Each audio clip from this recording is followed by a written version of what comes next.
ce jean. C'est un jean. Ouais, non, mais je t'explique, ce jean-là, je l'avais quand j'avais 16 ans.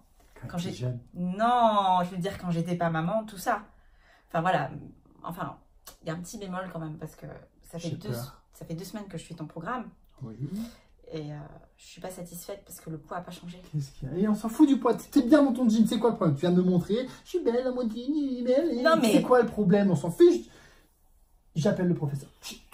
J'appelle le professeur.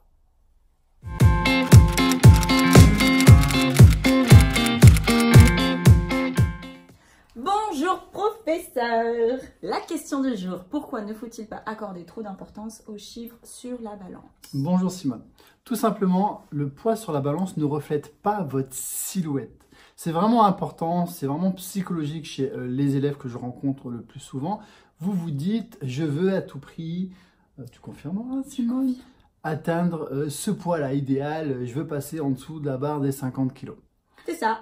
Quitte à être flasque, pas ferme, pas galbé, pas avoir de forme, de la cellulite, mais vous avez 49 kg, vous êtes content sur la balance.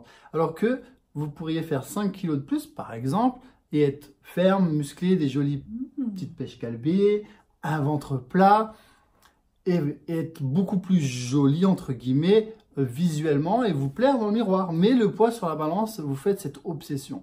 Intéressant. À la fin, je vous donnerai une astuce, Simon. Vous me ferez penser à rappeler l'astuce? D'accord, professeur. Ok. Autre chose. Votre poids ne veut rien dire. Pourquoi? Si tu bois beaucoup d'eau, ton poids influence. En période de règles. Oui, ça bouge. Ça bouge, voilà. Ça ne veut vraiment rien dire. Et le muscle, entre guillemets, pour vulgariser, ça pèse lourd.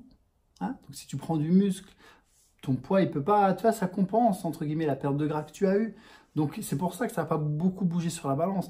Mais l'aspect final, et c'est celui-là qui compte, au final, hein, c'est comment tu ressembles dans le miroir ou quand tu es en petite tenue, hein, c'est ce qui compte. C'est ce qui compte. Et l'astuce? Et l'astuce, eh ben, tu jettes ta balance. Si tu n'assumes pas le poids sur la balance, tu la jettes et tu te concentres sur le ruban-mètre, hein, sur les mesures. Tu te mesures. Si ça t'affiche que tu as perdu 2-3 cm de tour de taille, c'est que tu progresses. Voilà l'astuce. En gros, on oublie la balance et si vous rentrez dans votre jean fétiche, c'est que vous êtes sur la bonne voie. Merci professeur. Au revoir. C'est quoi ça? Mais non, mais j'ai lancé. C'est pas grave, laisse-moi être sur mon téléphone. Ah.